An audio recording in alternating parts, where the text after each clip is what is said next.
Hi, everyone. It's Nancy Gento, Executive Director at the Washington Health Alliance, convening today's Performance Measures Coordinating Committee. I want to welcome all those in the room, and I also want to welcome those on the phone. And after just a few housekeeping items, we'll have an opportunity to introduce ourselves so we're all sure who's engaged today.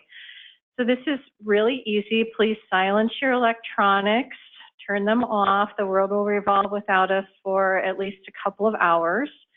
There are no formal breaks for those in the room. The restrooms are out the door to your left, down the long hall, and then to the right. So when you need a break, please stand up and take one. And we're sorry for those on the phone because we have lots of goodies in the room. So we have snacks here. We hope you do too. This is a public process. All through the work we've done together, we've been very focused on maintaining a transparent process that's very important to all of us. There'll be opportunities for public comment. These meetings are open to the public. There's time on the agenda for comment. And our healthcare authority staff is great about getting all documents posted on the Healthier Washington website very quickly. And they're very happy to take comments submitted to the healthcare authority at any time. And I think part of the strength of this work has been the transparency around it. There are really two key objectives today. The first is to take action to release recommendations for public comment on changes to the 2019 Common Measure Set. Susie will be leading the effort there. There's been a work group in place, hard at work to refine this in a series of recommendations as you've read in your materials and as we'll talk about today. And the second objective is to gain clarity regarding measures for payment and versus those for monitoring only. This has been a topic of conversation within our committee on and off. In our time together, we had the chance, the Alliance and the Healthcare Authority team, to do a little deeper dive into some thinking around this that we'd like to talk a little bit about today and hopefully get closure. So before we dive into the meat of the meeting, Larry, can I ask you to start and let's go around the room. Remember, in this room, the mics, only 5 can be on at a time, and so you have to push the red button on and off so that we can hear everyone as we go. So, Larry, you're on. Larry Kessler, School of Public Health, Department of Health Services at the University of Washington. Thank you. Lynn Byerly, I'm the VP of Quality at United Healthcare. Marguerite Rowe, Public Health, Seattle and King County. Elia Prostowski, Olympic Community of Health. Emily Transu, the Healthcare Authority. Susie Dade, Washington Health Alliance. Good afternoon, Rick Rubin with One Healthport.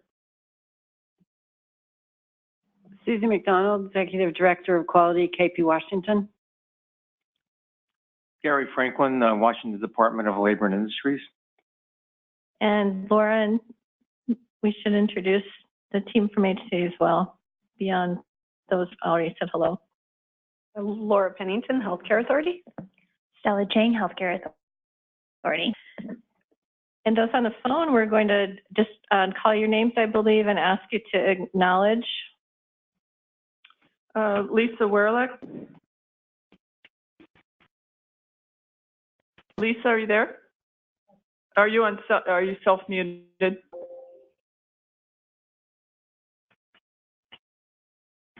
Okay, Thea Mouse.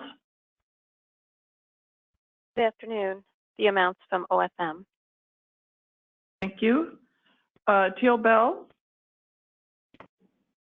Hi, I'm Teal Bell. I am from Department of Health with the Office of Immunization and Child Profile. And Karen Jensen. Hi, okay. Hi, I was on mute. Thanks, everyone. Good afternoon. And Lisa, do we have you yet? Lisa Werlick? Okay. Yeah, so Patrick Connor. Make sure you unmute yourself before you start talking. Patrick Connor from National Federation of Independent Business, member of the committee. Marie Dunn, have you joined? I know Marie is planning to join from Qualis Health. Stephanie Renfro. Hi, yes, I'm here. Stephanie is with OHSU. Francis Goff. Good afternoon. Yes, this is Francis Goff from Alena. Great. And Dave Mancuso.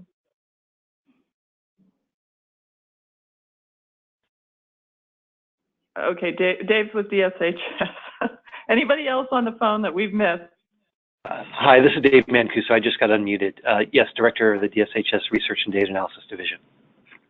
Great, thank you. So for committee members on the phone, when you want to speak up, make sure you unmute yourself because we'd love to hear what you have to say. Jonathan Bennett, you want to introduce yourself? Sure, this is Jonathan Bennett from the Washington State Hospital Association. Great, thank you. I think that's it. Okay.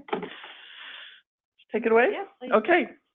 So again, this is Susie Dade with the Washington Health Alliance, and I think most of you know that I provide the vast majority of staff work for this group. And today we're going to talk about recommendations that will impact the 2019 Common Measures Set. So just as a reminder, this body, the PMCC, asked that an ad hoc work group be formed to review measures that are currently approved for the Common Measure Set. And our charge was really to recommend whether measures should be kept, modified or replaced, or just simply deleted for implementation in 2019. We had one long meeting where 16 people participated in an ad hoc work group that we assembled with the sort of oversight and agreement with the Healthcare Authority.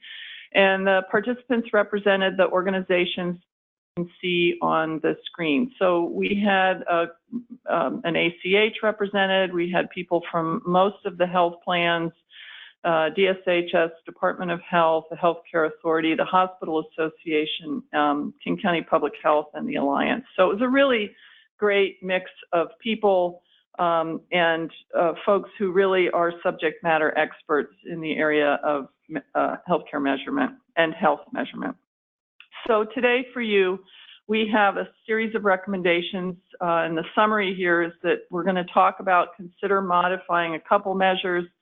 We're recommending that we delete 3 measures, that we replace 1 measure, and that all other measures that are currently approved for the measure set that we don't talk about today, it's because we think we ought to keep them without modification.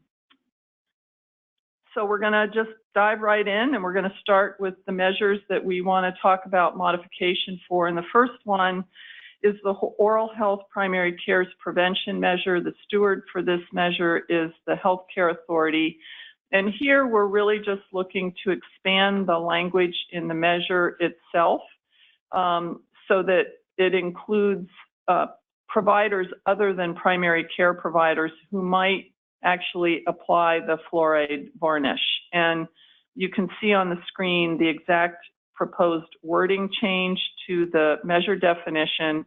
And by doing this, we will be aligning the measure in the Common Measure Set with the measure in the Medicaid Transformation Initiative. And Laura Pennington was an advocate for this change in the group. And Laura, do you have any comments?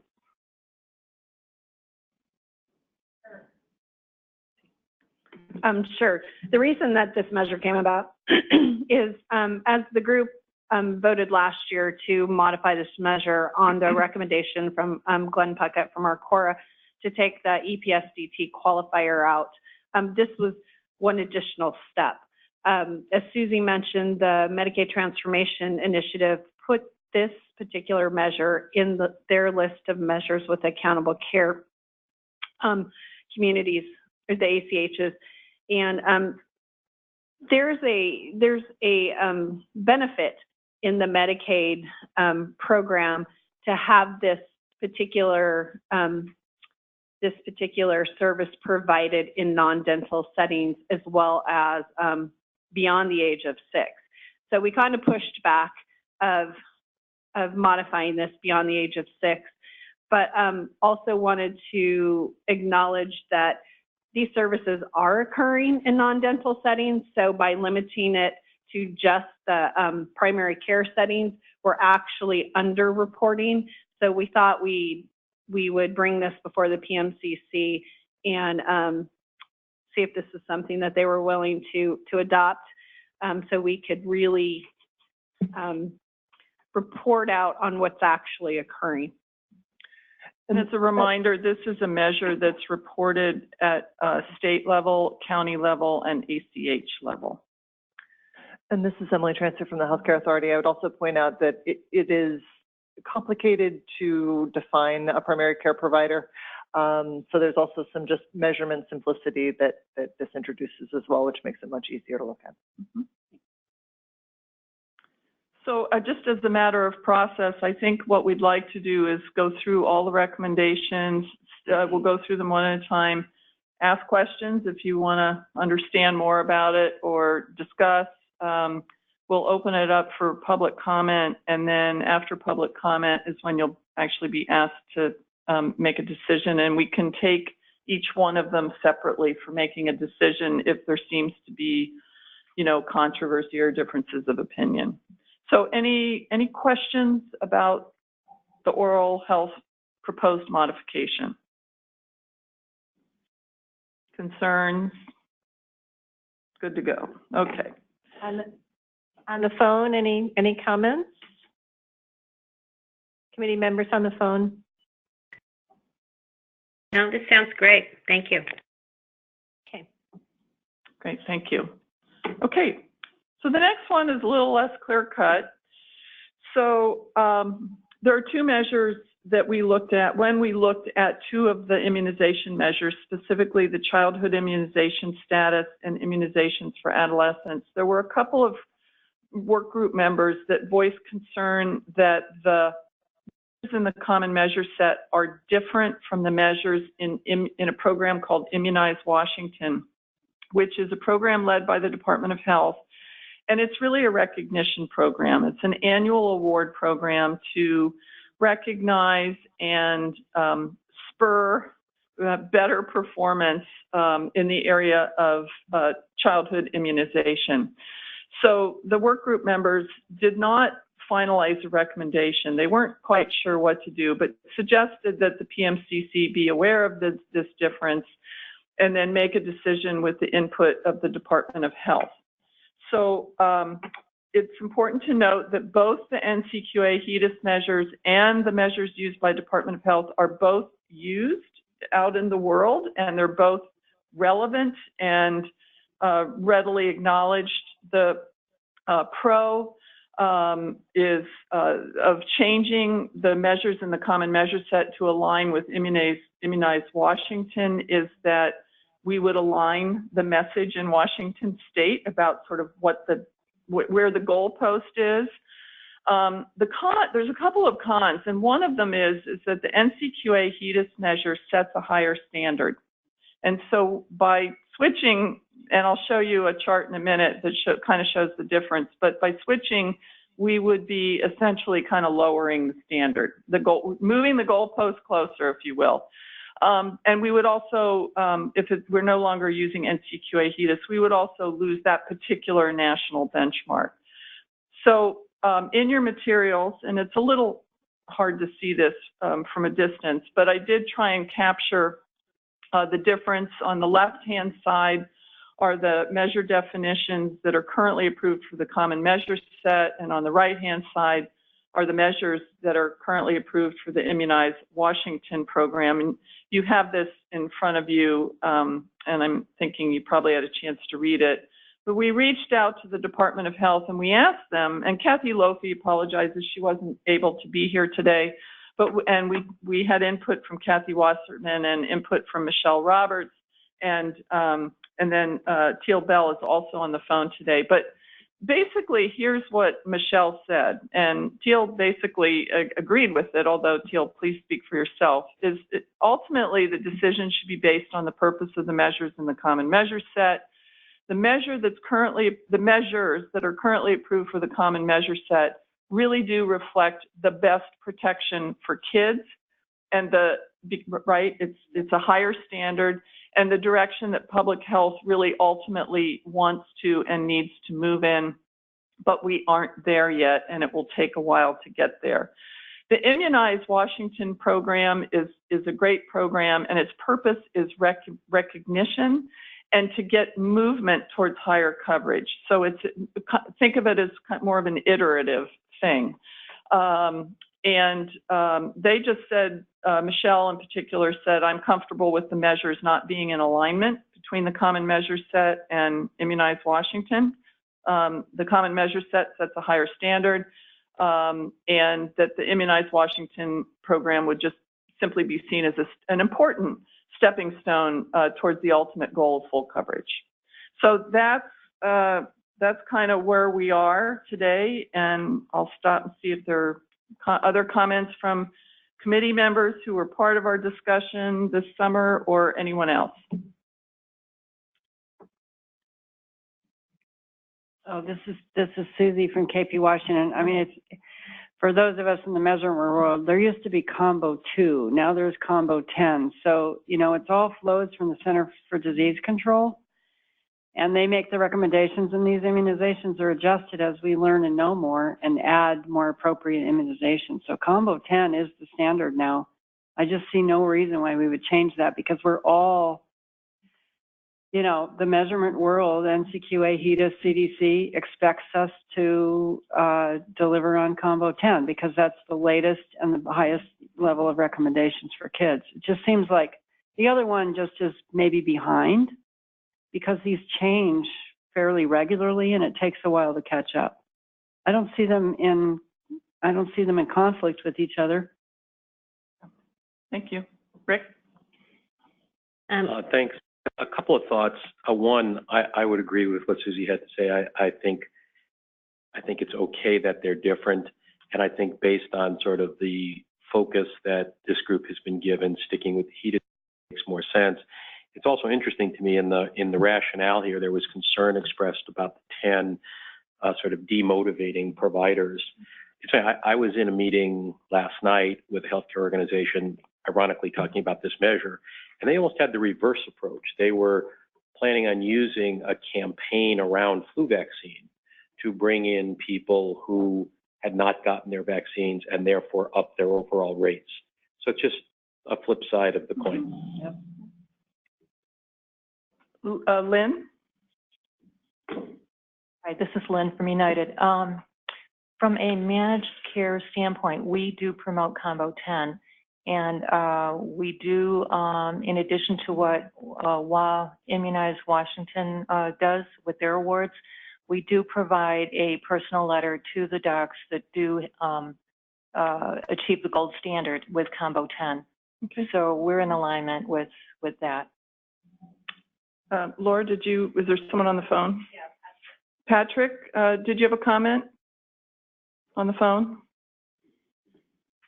Remember to unmute yourself.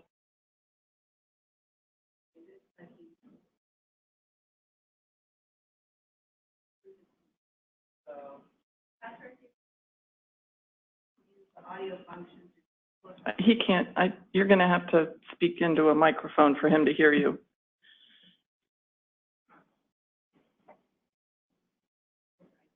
Okay. Okay. Larry, do you have a comment?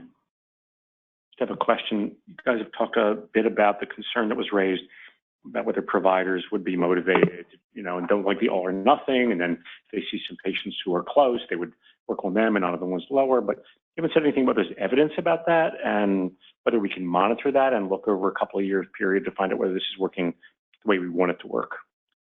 Yeah, that was an anecdote that was shared in the meeting. I'm not aware of evidence that supports that. And I would also note that we do public reporting on this at the state, the county, and the ACH level. We're not doing reporting at a medical group level for the common measure set. So I can understand, you know, sometimes providers are concerned about that, but at least at present time, they're not the unit of analysis for public reporting. Any other, Emily? So just to respond to that, and I have heard this from at least 3 providers, one of whom was speaking for a large FQHC and sort of their collective opinion as they were discussing quality, and they raised this concern. And I think even though this isn't reported publicly at the provider group level, because it is something that is used by the healthcare authority from the common measure set into the required measures for the MCOs, it's something that is very, very frequently passed through by them into their provider measures. This is Frances Gopka. I would just like to put an emphasis on what Emily just said, that it is exactly right. This is, all the MCOs are really aligned around the measure, and I can tell you that for us, it is very definitely a measure that is including their value-based contracts currently, and even will be more so moving forward. And just to be clear, you're aligned around the Combo 10, the measure that's currently in the common measure set, correct? Yes, okay. Correct, and that is our state contracted measure, yes. Yeah, thank you. Patrick, do you have a comment? I'm going to read it for him. Okay. So he says the PMCC is charged with developing and monitoring a common measure set that allows comparison to national standards. While the Immunize Washington awards are laudable, they do not appear to allow appropriate comparisons to national standards. Well, I do believe the CDC reports rates at a state level for their measure. The top right hand, let me go back one, for the childhood immunization status. The CDC uses the 19-dose series to compare across states. So if you want to call that a national standard, we would have other state performance to compare to, but we don't necessarily have things like 90th percentile, national 90th percentile. So it is different.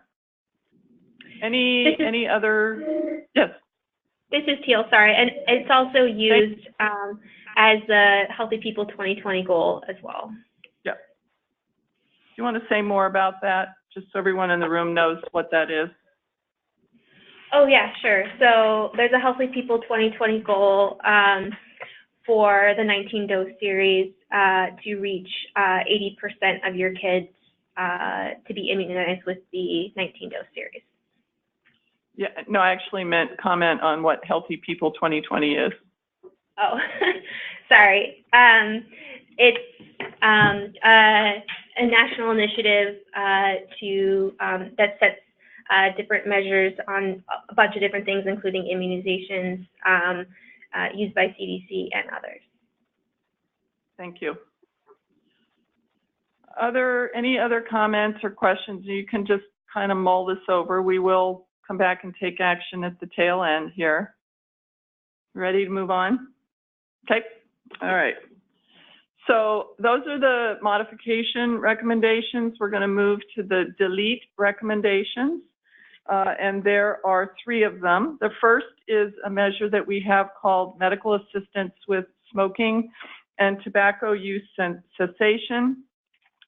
This is a measure that includes results from the health plan CAPS patient experience survey, and specifically whether patients report receiving medical assistance with smoking and tobacco cessation.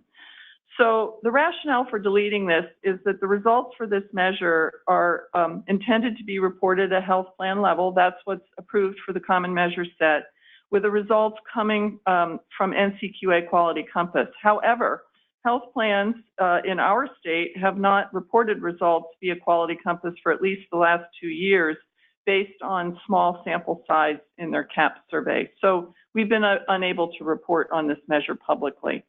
And so our thinking was that we would not have a measure in the measure set that we're unable to report on, and that we recommend deleting the measure. Questions or comments on this particular recommendation? Larry. I want Rick to applaud. He's been asking for dropping measures for a couple of years. Okay. Any more? Yeah, less is more. Anybody else? Any comments on the phone? Okay. The next deletion recommendation is a measure called Adult Mental Health Status, Steward and CDC. It is not NQF endorsed. This measure is collected via the BRFIS survey, which is administered in Washington through the Department of Health. The measure is, quote, the percentage of adults age 18 and older who answer, quote, 14 or more days, end quote, in response to the question, now thinking about your mental health, which includes stress, depression, and problems with emotions, for how many days during the past 30 days was your mental health not good? And then results are reported for the state, county, and ACHs for whom we have a large enough sample size in the BRFIS survey, which sometimes can be a problem for smaller counties. And the reason we're recommending deletion is that there was nobody on the work group who was aware of anyone using this measure to track performance or outcomes. Remember, when we started this, in the very beginning with the starter set, we picked a number of measures, including this one, because there were very few behavioral health measures to choose from. Since that time, you know, we've had a special ad hoc work group on behavioral health, and we have added a few measures on behavioral health. And so the group felt like this is one that we could delete at this time. So questions or comments? Yeah, and applause for another deletion. Yep, okay. Anybody on the phone? Okay, you're making my job easy. All right, so the third deletion is... No one has voted yet, Susie. Yes, I know. Yes. Larry? Just one question, because I took a brief look at the other measures in the mental health arena, and they're very good. The other measures are very good. They don't seem to approach the same thing this was supposed to approach, even though nobody's using it. So among the work group discussion, was there a thought about looking for something else? Is there something that other health plans or contractors are looking for that we're opportunity, even if it's not a HEDIS or NQ nationally endorsed measure? So I will talk about this a little bit towards the end, but we did actually talk about this, and there's an acknowledgement that there's a number of measures in the pipeline for behavioral health that are clinically based measures, things like PHQ-9 scores and remission, that everybody, including those of us at the Alliance, are interested in using. We just frankly don't have a data source for them in Washington at this time, and we're hoping that someday our clinical data repository creates an opportunity for more measurement using clinical measures. But most of the emerging measures in behavioral health nationally are measures that require clinical data. Any other comments? Emily? I think one other concern with this measure was that it was potentially awfully broad in the sense that if you really want to look at how much of the population is under stress and then try to attribute that on days like today, for example, on a national level. I mean, so it's so much goes into this that it's a little bit hard to think about how you'd use it. Yeah. I've been under stress since November of 2016, so I would definitely say yes to this question. Any other comments or questions?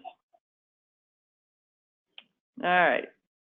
So the third deletion is the measure called COPD, or asthma in older adult hospital admissions. This is an ARC measure, and it is NQF endorsed.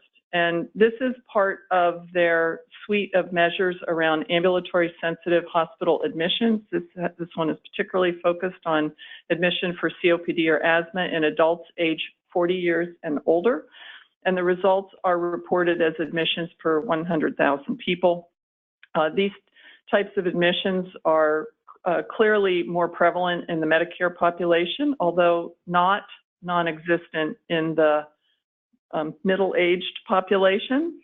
But the numbers are much smaller, and it results in a small N problem with the commercial and Medicaid populations we've been able to report on at a statewide level only, and we haven't actually been able to report at a more granular level. And feedback suggests that these results are hard to interpret as a per 100,000 member, and for mere mortals, and that actionability is low.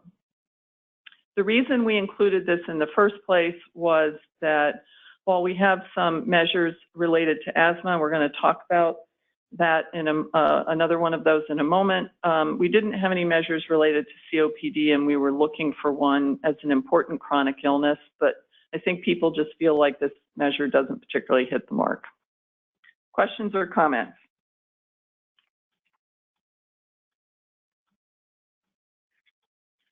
Anybody on the phone?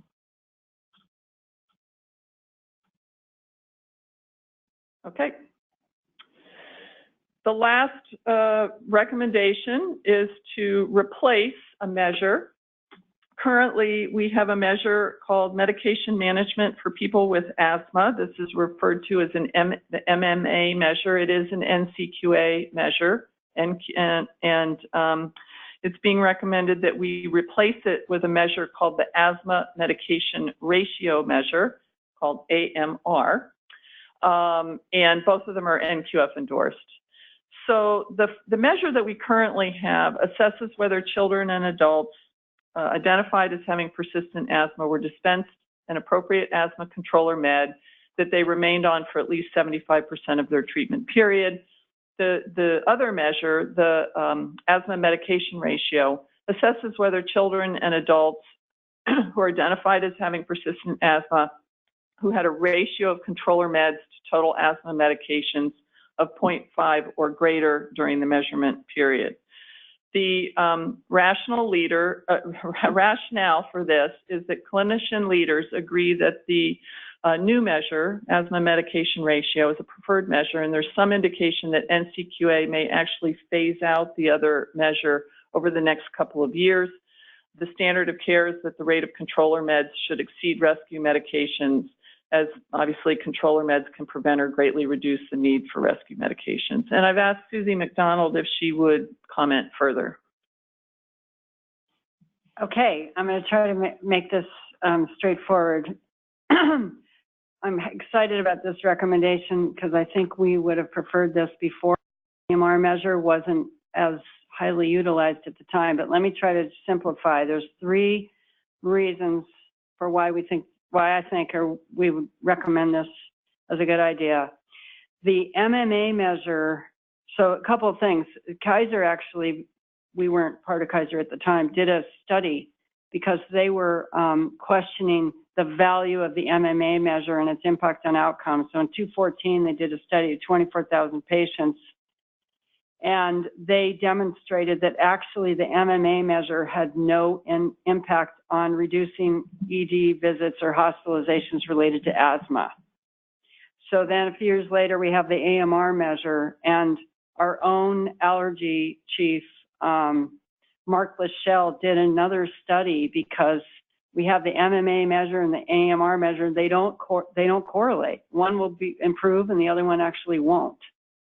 And so we're trying to understand the relationship and what we should really emphasize because we're pretty sure the AMR measure is better. So he said, same thing with Kaiser. He did a chart review, but he basically said 3 things. Number 1, it doesn't, the MMA measure, compliance in that has no correlation with reducing ED and hospitalization. And he reviewed 1,500 patients.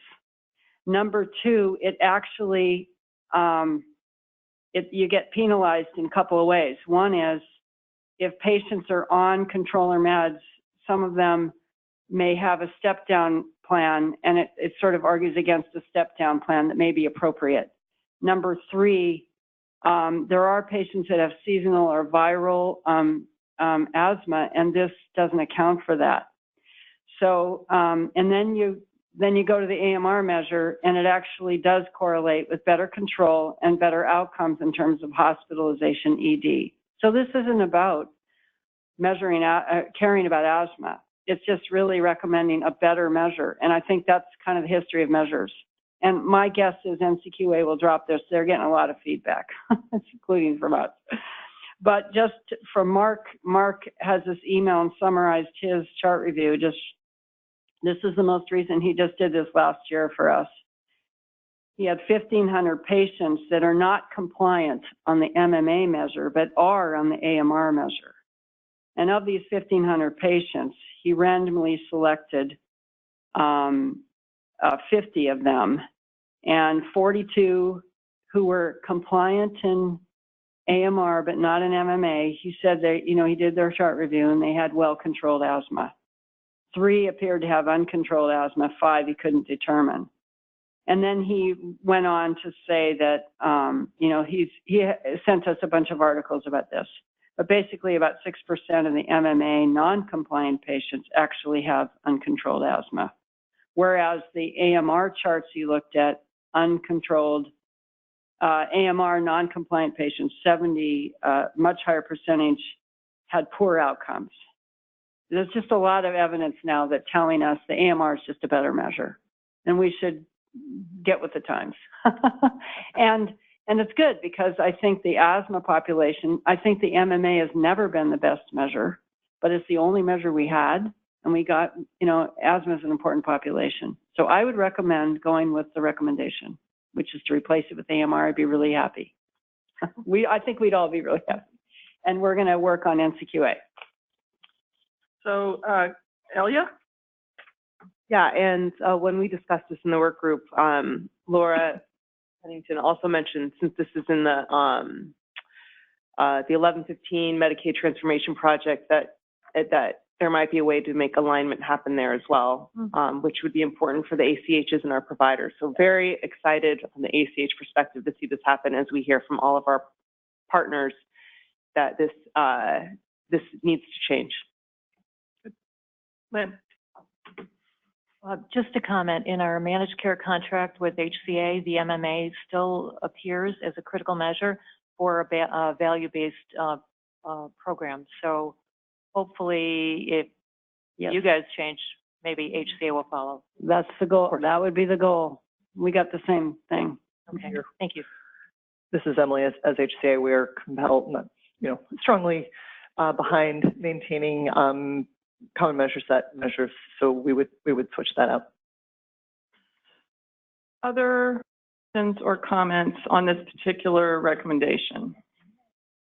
Any comments? Anybody on the phone? No, just agree with the comments made about the measures tracking to the state measure ultimately so that they're aligned. Thank you. Yeah, that was Dr. Goff. No other comments or questions? I think what I would suggest is that we move to a public comment period. I'm not sure if we've got anybody who wants to comment, but I would modify this screen. I can't do it from where I am, but I don't know, Stella, whether you can do it or if it matters, but number 2 would be eliminated. The recommendation would be that we would just keep childhood immunization and immunization for adolescents the same as they are today. So what you're looking at on the screen, number 2, would completely disappear from the recommendations. And all the other 5 would remain as is. So any comments from anybody? I have a comment.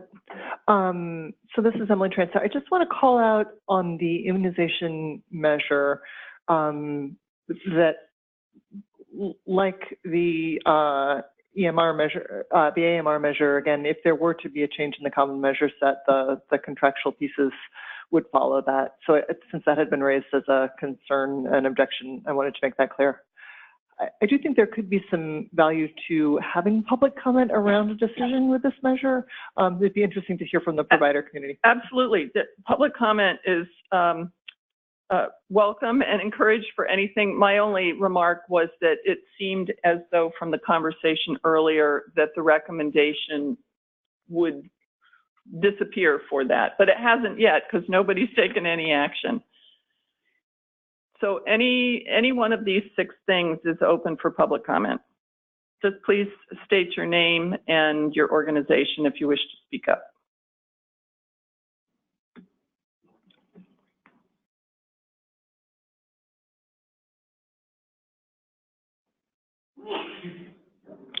Okay, hearing none, I think, yes, I'm wondering if we want to take them one at a time.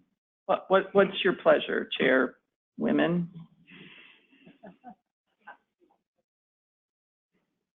Go ahead. Is there, go ahead, Margaret, do you have an idea? No, my recommendation is we do it as a slate. As a slate? I agree.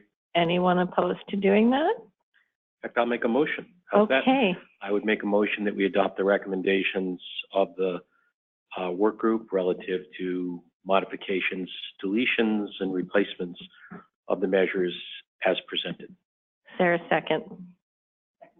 Second by Susie. Can I clarify one? Yes, that we need to clarify something here. Okay. So go ahead. Yeah, I just wanted to clarify. So by moving to keep the immunization measure in terms of releasing for public comment in the next few months, it would still go out as something that we're recommending to keep rather than disappearing from the release. Well, that's what I don't think we're clear on this. Okay.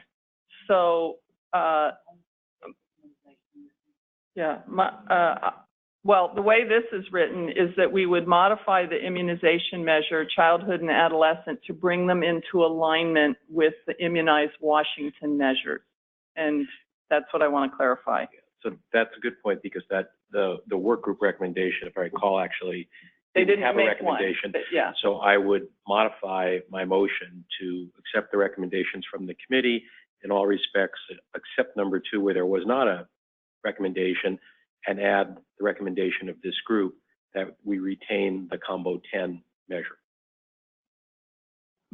I second that. Okay. I agree with that. Any conversation about that amended? Anyone on the phone, committee members on the phone, any conversation about the recommendation that's been amended? So, I'm sorry, that means that doesn't, since we're keeping it and not changing anything, that does not have to go out for public comment? Correct. Okay. Thank you, Gary, for that. Any other comments or questions? Okay, let's vote. All those in favor, please signify. I'm sorry, go ahead, Lynn. I'm looking at childhood and adolescent. Now, we've talked about combo 10, but the adolescent would be different. Is that for discussion? Combo 2 or whatever it is. Yeah. Yeah.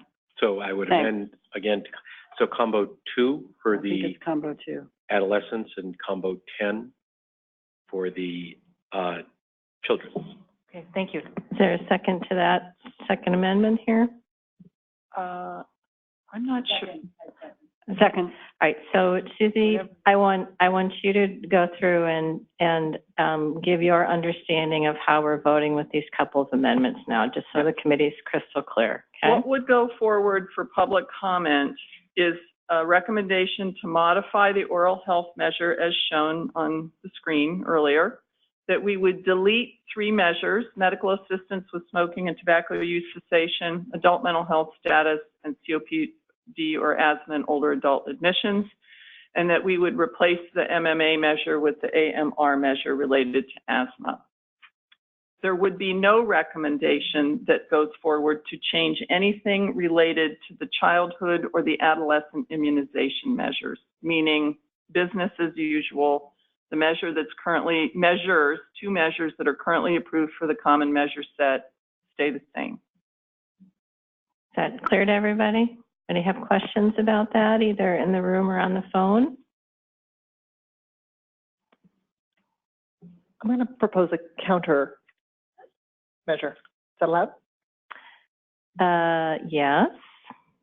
We're probably not following Robert's rules exactly to the T here, but we're a team. We can do this. You should vote on the measure. Okay. Vote on the measure. Okay. Is that what you want to do? Okay. So let's take a vote on the summary measure that Susie gave, and then Emily has a comment. So committee members, all those in favor of the amended recommendation signify by saying aye.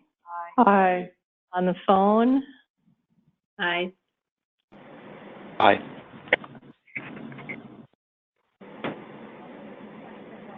So the first 2 ayes were from, please, who voted?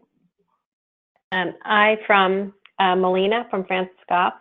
Okay, thank you, Francis. And David And aye Mancuso. from Thank you, David. Patrick says aye. Jonathan Bennett. Jonathan, are you still with us? Yes, aye. Okay. Susie, any other committee members on the phone? Stephanie Renfro. Stephanie?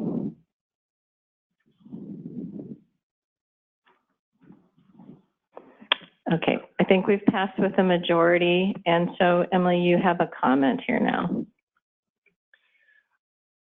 My comment would be, given the amount of feedback that I've heard on this from the provider community around the immunization question, I think it would be valuable to release for public comment the uncertainty of the work group around the best recommendation and just hear from them on that opinion. I think we would likely arrive at the place that we've arrived here, but I think it would be useful to hear a couple of months of broad provider input. You know, what I might suggest, because I think that that might actually confuse people. Maybe we would just ask a question of whether anyone wishes to comment on the fact that the measures currently approved for the common measure set are different from Immunized Washington, and just invite comment about that. I'm a little worried about sending out for public comment that the work group didn't form, you know, they were confused. Well, what they said to us is they punted it to this group, and this group actually made a decision about it. But I think if we want to get input from people, we can do that in a way that isn't related to the decision. It just says, does anybody have any comments related to this issue? And then it gives people a chance to speak up. That addresses Is my that concern. okay? Yeah. Is that okay? Okay, Emily. All right. Marguerite, did you have a comment?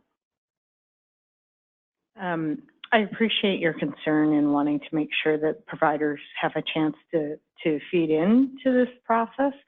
I do think one of the best things about this process is how transparent it is.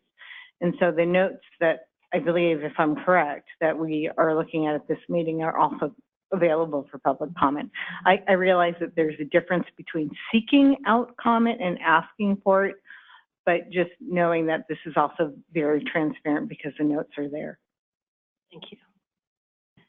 Go ahead. Can I ask a question, just a general, not to go back to motion, but it just as I was listening to the conversation, when you pull an ad hoc work group together like that, is there an opportunity as they're considering a technical recommendation back to us? It almost feels like that's when some of the conversation you're talking about, Emily, should occur. And so I don't know if that's something in the future that where there's a disagreement or an inability to come to consensus, that the work group maybe reaches out into the community and sees if it can solicit input that could be shared with us as part of the recommendation that follows. Because it feels like sort of two slightly separate things, but both important. So that's, and again, at that meeting I was at the other night, they took a different perspective on it, but they spent a lot of time discussing the very question you're raising about, you know, is the TAN a good thing or a bad thing? So it certainly seemed to be an issue of interest to people. So just a thought. Susie, any comment about that or just good advice? Yeah, I just thank you for the advice, and we'll see if we can work it in. You know, these public comment periods take a fair amount of resources and time. And one of the reasons we formulate, you know, we had our work group was represented 16 organizations. So it was not a small work group. It was a pretty broad-based big work group, and it was specifically because we were trying to get a lot of different viewpoints on the issues. Sometimes these work groups just, you know, they can't come to agreement about something, and this was one of those situations. So, Gary, you have a comment? Well, I actually don't really understand what we just decided about working something in. And there must be other questions from the provider community about other measures. And I guess the question I have is, do you do any kind of a open-ended annual or whatever survey monkey thing of providers about several measures or other measures rather than just focusing on this one? Yeah, so I wouldn't call it an annual survey, but I would say that in July, the Alliance's Quality Improvement Committee, which is a group of 22 clinician leaders from medical groups and health plans across the state, met, and we went through every single measure in the common measure set that are related to clinical practice, and they gave us their advice about whether the measures were good measures or not good measures, and all of that information fed into the work group process that we had in anticipation of this meeting, that the PMCC ad hoc work group. So we actually did ask a lot of doctors about the common measure set, not just this measure, but we invited comment on all the measures. Any other words of advice or comments before we move to the next agenda item? Everybody good? Anyone on the phone? There's a little bit more to do on this one. Okay. All right, yes. so just, this was summarized in the memo, but I just want to kind of go through it really quickly. This is just information. There's no action item related to this. So the first one was the work group did have a discussion about the antidepressant medication management. Larry, you asked a question earlier about other behavioral health measures. This was one of them.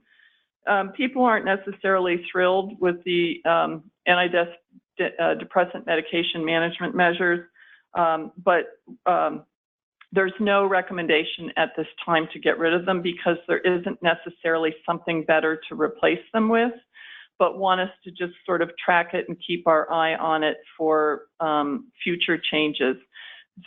These measures, managing the medication at 12 weeks and 6 months, these are nationally standard measures that are used in like virtually every measure set that I ever look at. So they're it's very commonly used.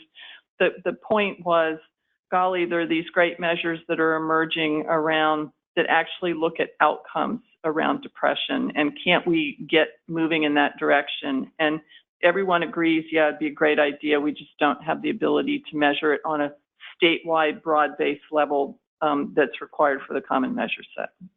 So that's the first one. Cost of care measures. There are three, currently there's only 3 cost of care measures included in the common measure set, and all 3 pertain to state healthcare spending. The work group recommended keeping these measures as they're reasonable markers for the state's total spending on healthcare, given that the state purchases healthcare for about 1/3 of people in the state. It was also acknowledged, though, that we're not really ready to add new measures, that price transparency in the state is very new, and that the data that's been out there has not yet been demonstrated to be trusted or credible. And so it's just likely too early. It's just too early. I mean, some of the data was only released like a month or 2 ago. So I just think we're not ready to use it to create and use new measures related to cost of care. We were encouraging this body to continue exploring other ways to measure cost of care. And in particular, there's very strong interest in measuring total cost of care for patients attributed to integrated delivery systems. So really taking a holistic approach versus, you know, like what is a knee replacement cost kind of thing.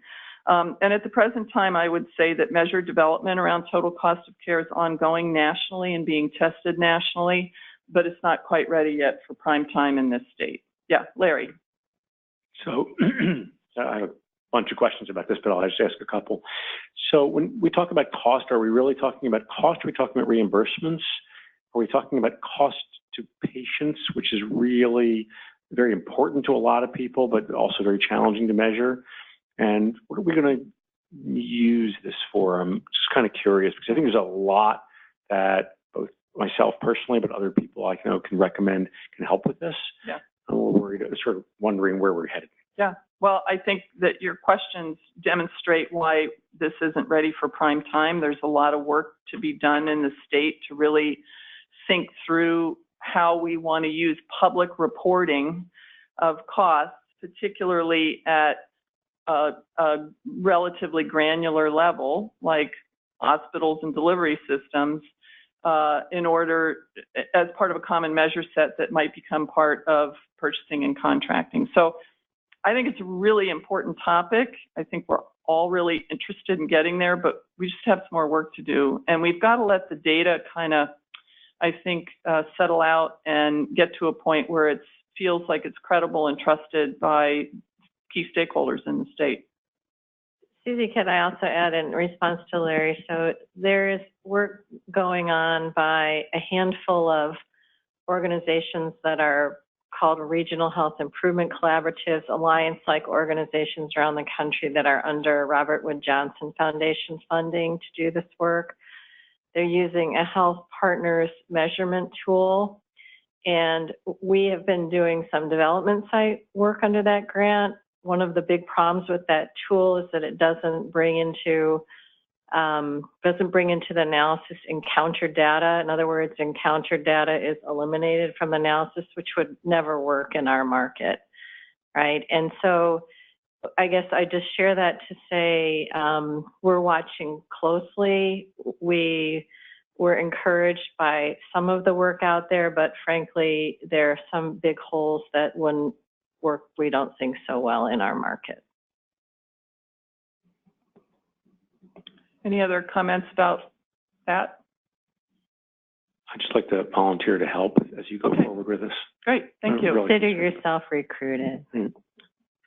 So the third area was hospital quality measure expansion, and this is one of the areas that work group members agreed that the number of hospital quality measures in the measure set should be expanded. There's currently only like 9 measures, and most felt like that was inadequate to really monitor such an important area of care. But the ad hoc work group's charge was not, Rick, you'll be glad to hear this, to recommend measures to add to the measure set. So we didn't, and plus we didn't, I think, feel that we had the right people on the ad hoc work group to do this. So at some point, if the PMCC wants to do this, you know, in 2019, we can talk about it, and then we would convene a group of subject matter experts about hospital quality measurement. We have to have the right people in the room. And you can see in the memo, there's the 5 areas in particular that were mentioned that felt like real gaps. And those were brought to our attention by somebody from the Hospital Association. So, and then the last issue on this list, Larry. So just a brief comment about surgical site infections. I think it's a great measure because it's something that's really important. You really want to avoid those, but they tend to be at the hospital level very rare. So as we look at that, I want to encourage my measures where that we might want to aggregate, either look across years or across larger groups so that you have enough of an N, because if you had a hospital and it happened to have in a given year 3 surgical site infections, they might look terrible and it would be unfair because they might have 5 years of nothing and then have a bad year. And I want to be very careful about that because that could be very scary because these things are very expensive. A surgical site infection will cost a hospital $100,000 easily. So and of course, be careful. More and more of these are being done in ASCs and it's harder to get at the information there. So there's a lot of problems with it, but you know, that's why I think we want to get a bunch of smart people in the room who know about hospital quality measurement. And then the last one I'll just mention is medication reconciliation post-discharge. There is a current NCQA HEDIS hybrid measure that's specified, but it's only for the Medicare population. And the work group just sort of contemplated, gosh, wouldn't it be great if we could get health plans, Medicaid and commercial, to customize this and measure it for the rest of the population in our state. I would just say that that's a conversation that would need to be had. It would be a voluntary arrangement, much like we have for the mental health penetration and substance use penetration, where we've gone to the plans and asked them to help us measure this, and they've graciously agreed to do that. And we would need to do the same thing with this. So these are just like, you know, dreaming, contemplating other areas in the measure set, but no specific recommendations at this time, no action to take. Just wanted you to be aware of it. Any final questions on that? Okay, well, thank you very much. And now we can go to the final. Want me to keep going? Okay. So the last thing on our agenda today is around just, I think really maybe to begin a conversation with you about clarifying the purpose of the measures in the common measure set. So we know that we get questions and feedback periodically from folks about, well, can you provide more clarity about which of these measures are appropriate for contracting and payment and which are just for monitoring? And so we've sort of tried to take a stab at that in this meeting, and we're really, we don't necessarily have to make any decisions today. We're looking for feedback. But what I would say is that the measures that are currently approved for the common measure set are appropriate for inclusion in value-based contracting when a couple of conditions are met. One is that there's valid and reliable results available by the contracting entity, meaning like a clinic or a medical group or a hospital or a health plan. And second, when the improvement that's needed, when improvement on the measure is reasonably thought to be within the sphere of influence of that contracted entity, right? It's fair, it's a fairness issue. Measures are appropriate for monitoring only when three things are in place. One is data is only collected at a geographic level, like, for example, BRFIS data. Results are not reasonably attributable to a contracting entity, and or measures result in really small numbers, small cell size, making them inappropriate for payment and contracting. So that's the way we have thought about this really from the get-go. And I put together in your handout that came out in advance, it's basically the same, everything that's, the columns that are under green is the standard format and template that we use for the common measure set. We've been using this from the beginning. It includes what the measure name is, measure steward, whether or not it's NQF endorsed, the type of data that's required, meaning survey data or claims data, the data source in Washington State. Remember, we only approve measures for the common measure set where we know what the data source is. A measure description, and then we delineate the units of analysis for public reporting. And it can be state, counties, and ACHs, which are lumped together, because if we can measure it for a county, we can measure it lump it together for an ACH. Health plans, medical groups, clinics, and hospitals. So that's the stuff we've always included when we talk about the common measure set. The two columns under blue would be new columns. And the top, if you can't see the phone, says appropriate for contracting payment versus monitoring. One column is for contracting payment, one says monitoring only. I went through and took my shot at delineating which measure is appropriate, which is which. And I think today we're asking the group to refer to this handout and just, give us, Laura and I, feedback of whether you agree with the delineation of measures that we've done and whether or not the delineation shown on this piece of paper, this handout, is sufficient to clarify, or whether or not you think we just ought to be doing more to clarify this issue. So that's the conversation. Open to your feedback. Can I raise a question? If we went back 2 slides to the criteria, which I think are great criteria, I'd like to understand whether we're talking about whether the reported measures from the measures as publicly reported by this group would be used for payment, or whether the measure potentially reported by someone else would be used. So to take an example of the immunization measures, which are in the HCA's contracts with the MCOs and in the MCO's contracts with the providers, and are not measured by this group at a provider level, but are clearly measurable at a provider group and a plan level. I would think of those as fitting into contracting and payment in the sense that that would be one of their uses, even though not of the published results of this group. Correct. Yeah, so I think that's right. And the payment and contracting is not solely reliant upon what is publicly reported. But we do ask that the payment and contracting is exactly related to the measure that's approved for the common measure set. So what I mean by that is if we have an NCQA HEDIS measure that's approved for the common measure set, we don't want people to use a HEDIS-like measure for payment and contracting. We want them to use the HEDIS measure. Exactly. That's the purpose of alignment around a common measure set, because if you remember, one of the reasons we got started down this path years ago is because there were a lot of people who had kind of one-offs, and they're still out there.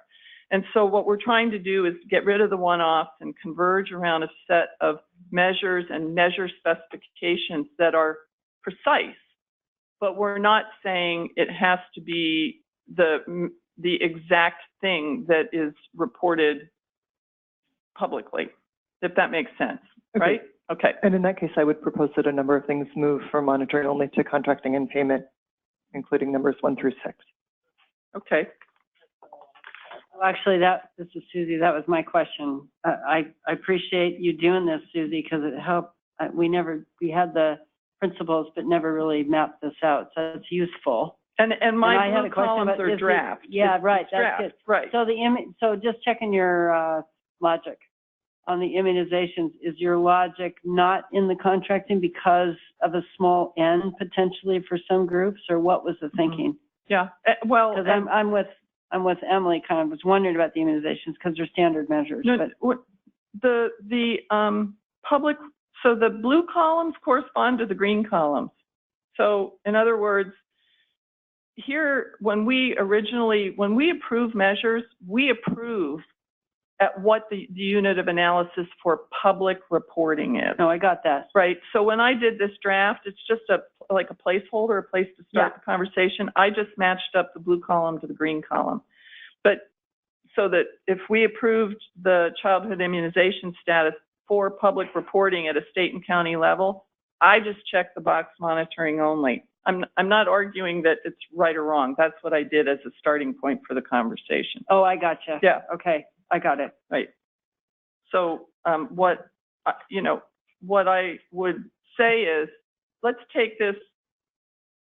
I'm going to suggest that we do this in 3 parts. The first part is, do people on the committee generally agree with the criteria that are shown on the screen at this time?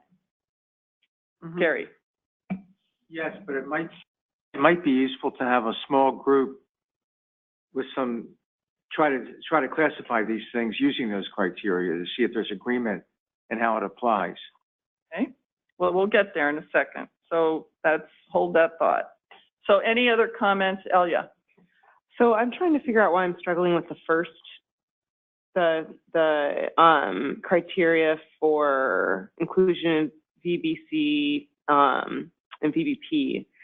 And I don't know why I'm struggling with it. So I don't want to rush to like ratify these criteria and maybe not come back to them. I just think that when I think back to what measures ended up in the VBP contracts that went out like 18 months ago, I just remember thinking, who decided these don't in the healthcare authority contracts, and I don't know what criteria they used, but this was in Dan Lessler's time.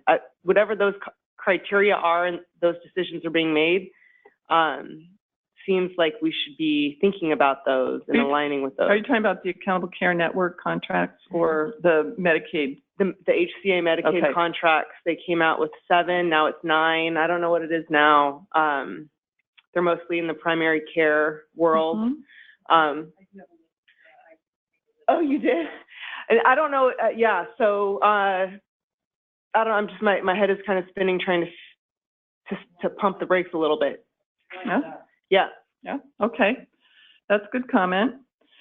So what I'm hearing from that is akin to Gary's proposal just a moment ago, which is rather than sort of try and gain agreement today on this, that we would think about pulling together a small group that would delve into these criteria a little bit more this isn't the first time you folks have seen these criteria, by the way. We've brought them to the PMCC multiple times, including at the last meeting when we met with the health plans. But we evolved. Yeah, that's fine. That's why we're having the conversation. I'm just saying, I didn't make these up right before this meeting. We've used these for quite some time now. But what I'm hearing is a suggestion to put together a small group that might meet between now and December, maybe, if we can find time, where we would not only review the criteria, but then we would try to apply the criteria to every measure currently approved to the common measure set with a more thoughtful delineation than what I just fessed up to a few minutes ago, which is I just matched up the blue columns to the green columns.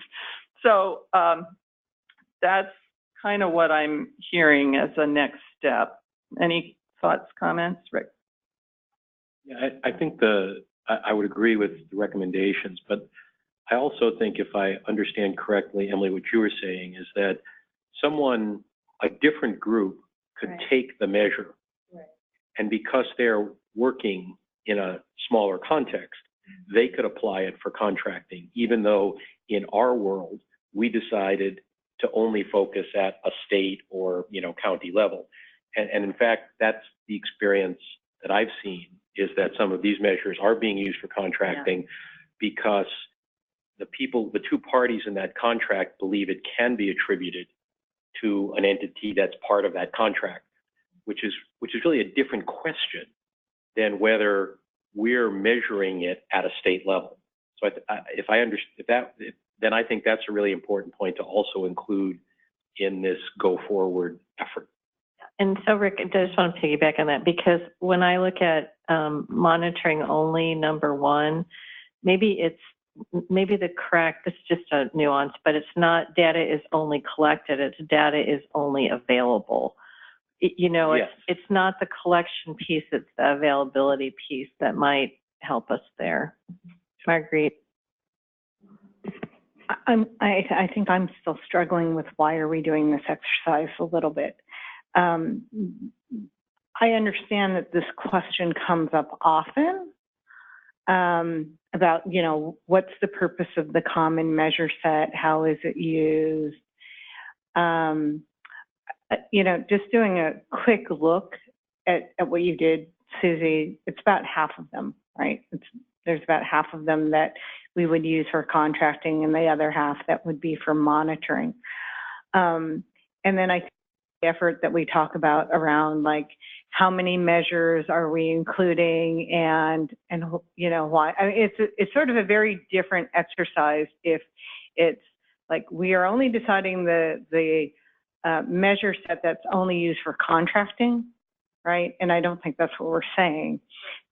It's just, I'm sort of thinking, what are the unintended consequences of identifying some measures as contract only and some measures as monitoring only, and how people will interpret what is said from this committee? Yeah, so it's not contracting only. I should have labeled the one column monitoring and contracting / payment, and the other column is monitoring only. So the whole thing is monitoring, and the struggle here is that the enabling legislation really talks about all of it. It talks about using it for value-based payment and contracting, but it also talks about population health and monitoring against, kind of agreed upon standards. So we're trying to meet multiple masters with the common measure set. And because the question keeps coming up, the thought was, could we do a better job of delineating what's what, so that when people look at the list, they have a better feel for it? Rick? I think I heard you also see something else, Susie, that was important. That one of the reasons you're doing this is to avoid one-offs. So if you're going to use, I think again, it's almost another question. If you're going to use a measure for contracting, use this measure, not this slight variation on the measure.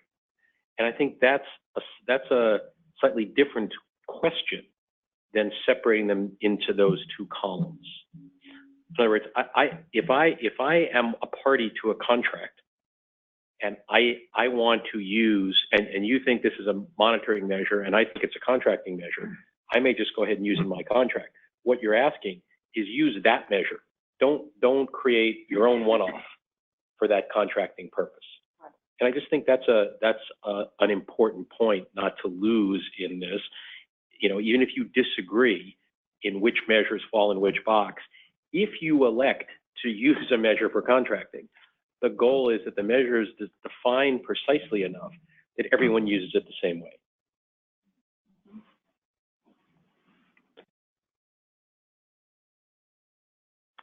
We do use the HEDIS measures in contracting, value-based contracts, because they are following the technical specifications and they're very precise and very exact. We also do use the ones in the managed care contract that regarding the withhold program, and that would be the MMA, AMM, W34, CBP, which is a blood pressure measure, and the CDC blood pressure measure, and the Combo 10. There's one that I'm missing, sorry. We try to use the measures that are administrative or claims-based as opposed to hybrid, so you can make a recommendation of the measures that are in here, but the logistics of what we can collect with some validity is also important, because those that we would have to go in and do a chart review, we may not have the resources to do that, and it's far more reliable to use the claims administrative measures than the hybrid. So just again, from a managed care perspective. When you speak, Lynn, and going back to Marguerite's comment, for me, it's if this work group is to form, maybe we start with clarity around the use cases and the why. And so from the Alliance perspective, we're occasionally asked by purchasers, because we keep saying, can you help us get more focus on value-based, you know, arrangements? And they're like, well, what does that mean? What do we ask for in contracts to get there? So a use case that I can think of from the purchaser perspective is, if you want to drive more value-based payment, what sorts of things should you be working with your health plan partners and your provider partners around? And to the extent we could get alignment on this, I think we would be really far ahead, even on a handful. So the use case issue, I think, is probably pretty key. Yeah.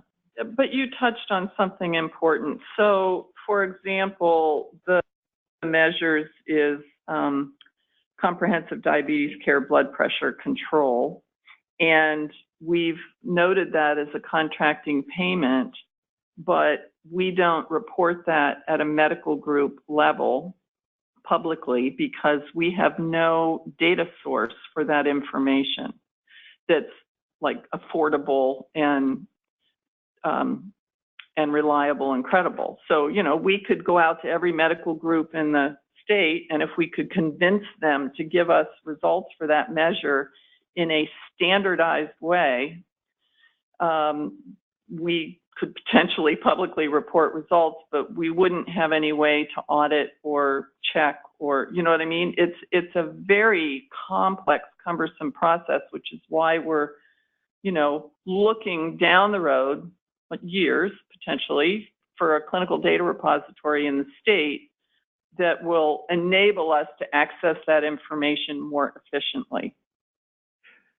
So, you know, I mean, we're involved in the clinical data repository, but I don't want to make it the sole focus of that. The point you're raising is an important one, and it extends beyond the clinical repository.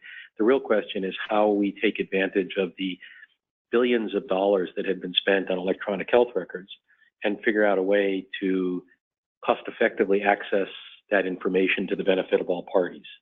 It goes well beyond the CDR.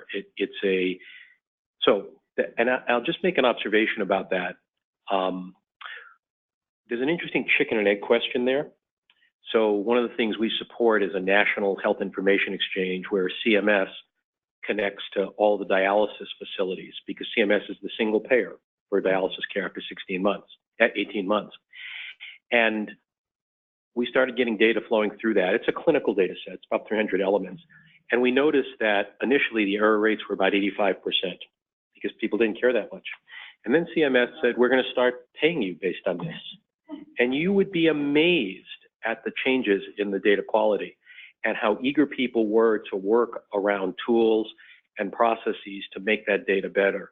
And so I would just say right now, again, no matter where it comes from, no matter where it's going, there are significant quality issues with clinical information. Emily's on a group and has spent time looking at this. And so it's just an interesting question, whether that is going, your question, Susie, someday, whether the someday is going to happen first, just kind of because it's a good thing to do, or whether picking something and starting to focus attention on that is the way that you're going to start to get the quality of that data improved. Well, I just think that becomes a huge question. The immunization measures in the common measure set are an exact example of that, where we acknowledged that the IIS registry data was better for some things than other things, but we agreed we would use that as the data source and put the measures in the common measure set because we wanted to promote data contribution to IIS and build that registry as a credible data source. So it's an example. Yeah, I'll just add, right, you're absolutely right. And there's an example right now where, NCQA is adding these measures around depression, the PHQ-9 measures, but they're pushing out because it's not hybrid and it's not claims. It's only through the EMR, and not everybody's ready, has that information. So I think they're kind of pushing the envelope by forcing that conversation to force everybody to figure out a way to get that. So it's kind of like there's this tension right now, and because it's very difficult administratively, the hybrid measures, but this one is neither. And so I think, anyway, it's just we're going to be wrestling with this. I think everyone wants to get to a new place, and it's going to force the issue a bit, and it's not perfect. Maybe you said this, but do you already know which of all of these is already being used in contracting by anybody?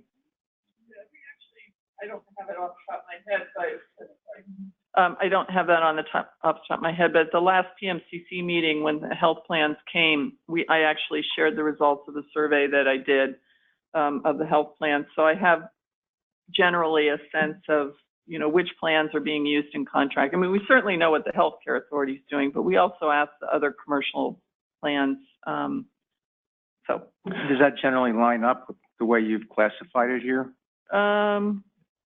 No, on a lot of the immunizations and others. No. There's fewer one-off. Don't have a bunch of purchasers making up their own measures because of this. I think you've accomplished that goal. Yeah, and I wonder if we might want to take a different approach to this question. I think the one-off is really addressed by the existence of the common measure set. That was what it was supposed to do, and I think it's worked very, very well. I wonder if it might be useful to think about the categorization question a little bit differently, not, which ones are sort of fuzzy depending on whether you can get EMR data, but if part of the reason for considering categorization is the complaint levied against the list that there are just so many measures and they're just baffling people. And if it were possible to look at, I don't think it'll be half, but I think maybe 10 or 15 of these are just really clearly statewide measuring and are never going to be in contract. And if we were able to draw a line around those and say, look, it's not that many, these 15 are just about how the state's doing, that might calm the community a little bit about the number of measures without our having to quite so deeply micromanage, do they fit, do they not? If you look at a percentage of obese 10th graders or a state purchased healthcare spending, these are clearly always going to be state measures. Agreed. Well, I just go back to that chicken and egg question, right? And think that the challenge we have is once you label something like monitoring only, the question is it monitoring only forever, or is it monitoring only now, or is it, I'm like, and why is that? I think when we went through this process, right, there were hundreds and hundreds of measures. And we culled them down to still a lot, but really a relatively short list. And it sounds to me like there's still this constant education that needs to happen around what is the purpose of having a common measure set, right? Mm-hmm. And how can it best be used? And so that goes a little bit to, I think, what Emily is saying, and just maybe there's more of that constantly needs to be done when we think about our organizations and the turnover that we have, and just in terms of people and so this is sort of constant that we have to do this. So maybe that doesn't resolve all of it, but I'm trying to understand, Susie, is it because it's feeling burdensome to people, or is it that you all are getting so many questions that it also is a lot of time on your part? It's not a lot of time, but it's perennial. And I guess, so one of the reasons I was proposing, this sort of adding these 2 extra columns on a packet that we use all the time. When people say, what's in the common measure set? We say, look at this packet, this is the list, and it delineates all the essentials. We're just wondering if the essentials should also describe what we think is appropriate use for a measure. Is it really just for monitoring health in the state, or is it also to be used, in addition to monitoring health, to be used for contracting for payment purposes, appropriate for those things? And it's not to say that every contract is going to include every measure that's appropriate, but here's the palette of measures from the common measure set that we believe are appropriate for payment and contracting, and here's the palette of measures that we believe are appropriate just for monitoring health on a kind of a geographic level. And by adding these 2 columns, might we make our job slightly easier by every time we hand out a packet, we're handing out these 2 extra columns that the PMCC has agreed to. I mean, not this draft in particular, but that just sort of helps in that perennial education process. Because we do constantly talk about what's the purpose, and they seem to be different kinds of measures. They have different uses. So Mary, I would respond by saying if we can get alignment and administrative simplification around some of this for the many stakeholders, I think we would be ahead. And I think it takes some work here yet, but I think we'd be ahead. I agree, and I like Emily's suggestion of, I think there's a lot of confusion about the measures, and I think because people are very frustrated and they're getting measures, people from all over the place, they tend to see the higher numbers. So I think to your question, Susie, is it helpful? What would be helpful is if there are some measures here that no one in any setting is likely to ever use for monitoring, which I think was the point, for contracting, then setting that out and changing the measure set from 50 through whatever the number is to some lesser number, I think that would be helpful. That there'll be some measures here that are going to be used by some people for contracting, but not others. But I think if there are some that are not going to be used by anybody for contracting, that just makes a smaller target. And I think that makes for an easier discussion with people who are feeling burdened by being overly measured. And would you keep those measures, like just get rid of them altogether, or put them on a separate list, or what would you do? Put them on a separate list, or a separate category, saying population level only, not appropriate for contracting. Start there, and then the ones, just like, do that. This is my bossy mode, right? And then the others, because I'm starting to get a little confused, because those of us in the quality world, we have contracts at different levels with different of these measures. And so I think that whatever would be useful to the customer, but those pull aside. If it's no question, no debate, then call it out. And is a format something like this? Yes. Good? Yes.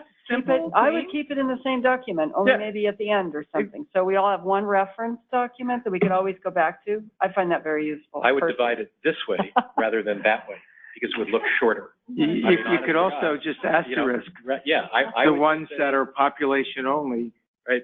Because there's going to be all manner of mixing and matching for some contracting, all of the others. Yeah, if you're counting you could have 2 columns under contracting or whatever. All right. It is an educational effort, and there's a lot of work. This is so much fun. Yeah. Okay. Susie, can I add something? The very first version of the common measure set, you had this lovely cover sheet that was colored that had different columns, and the first column was population health measures only that had that subset in there. So maybe something about that. Full circle. More things change. Okay, so does anyone on the phone who's been listening want to add a comment to this conversation?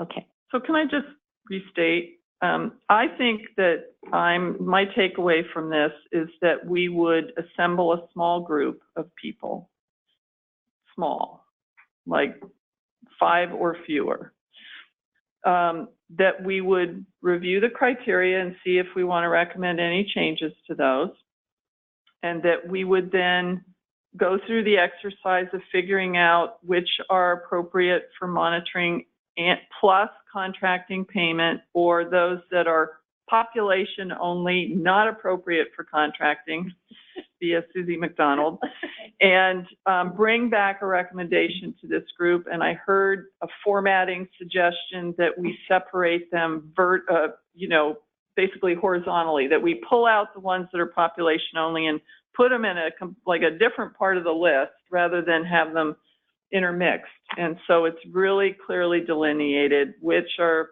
appropriate for monitoring plus contracting and which are just population monitoring only. And so I'm gonna volunteer Emily Tranzu and Kathy Lofi for this 5-person group. Is there anyone else that wants to be on it? I am, for the record, not volunteering. This is Elia from Olympic. Just no question for the minutes, but I heard Elia say she wanted to volunteer. For this, and the reason I've been spinning on that first piece is we are working at OCH to align our waiver metrics with the commercial payer metrics, the Medicare metrics, the HCA metrics, and it's a feat.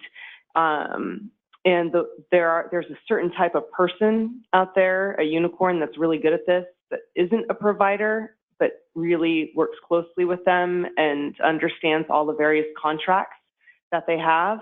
And so just when you're thinking about that work group, I have found that kind of a person is really valuable to have. Do you know a unicorn? I know 2 unicorns. All right, so I'll check with you. Yeah, I know 2 unicorns. Let me just comment for a minute on the first number 1 on the screen. There are valid and reliable results available by the contracting entity. In my experience, and it's getting to be maybe too long now, is that in order to engage providers in particular, you need to present them with expectations and measures that they feel that they can influence and for which you have, or that they can generate data that is valid and reliable and fair to use. And if you can't do that, they will head for the door and you will have accomplished nothing. So that's the reason for that number 1, is that if we're really trying to improve value, we need to engage providers and we need them to feel like we're doing this in a valid, reliable, trusted way. So, all right. So is there anybody else that anybody can think of that ought to be on this little group just before we close this out? Laura P., you're on it. Emily, Kathy. All right. And unicorns from Elia. I'm willing. Okay. Good. All right. Thank you.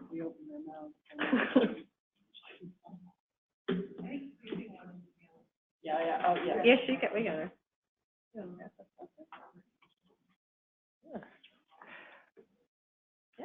I just want to thank everybody for being here today. A couple of reminders before we leave. There will be a high-level summary of today's discussion that will be available within 2 weeks on the HCA website.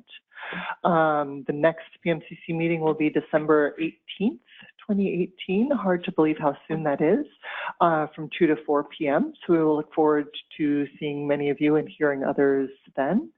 And this has been a great discussion. Thank you so much to Susie for all of the immense prep work that went into this and leading us through this really complicated discussion. Thank you. Can I ask a question? Am I the only one who can't make December 18th? It happens to be closest to the holidays and I can't, so I don't know whether it's a good date or a bad date. What'd you get? I don't know off the top of my head. Not everybody has responded. Some have accepted the invite and some have declined, just like today. It's pretty hard to find a time. We really wanted to find something before the end of the year, and schedule's pretty full.